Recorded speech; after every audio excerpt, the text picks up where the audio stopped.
Hi, I'm Chef Gail and welcome to my kitchen.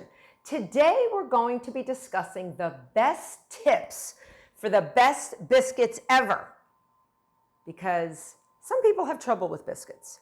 Now there are rolled out biscuits that you can cookie cutter out. There are drop biscuits that you can actually use an ice cream scoop for. And no matter what type of biscuit you are making, it is known as a quick bread. And you want to get a few things just right so you get the best ones ever. Biscuits can also be used over fruit filling to make something like cobbler. So usually you have some sort of dry ingredient like flour or a combination of flours.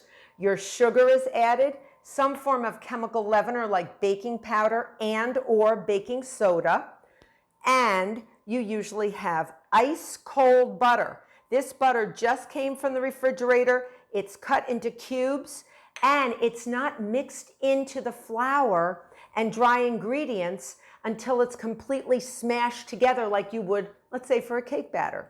It is cut into the dry ingredients with something known as a pastry blender, and you just cut it in.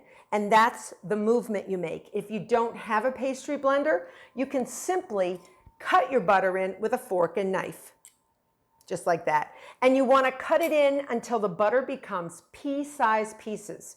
And then once you do that, you're going to be adding some sort of enriched liquid, like buttermilk, whole milk, even something like diluted yogurt or sour cream, depending on how rich, sometimes even heavy cream, to make a really rich biscuit.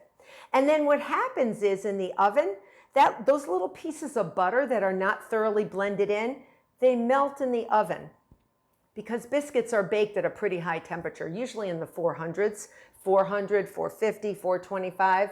And those butter pieces melt and form spacers. They actually fill with moist ingredients or steam, air that becomes steam in the hot oven, and it helps push up on the dough above and below it and creates sort of a flakiness. So you have the flakiest biscuits ever. So there you have my best tips for the best biscuits. I hope you become a subscriber. Till next time.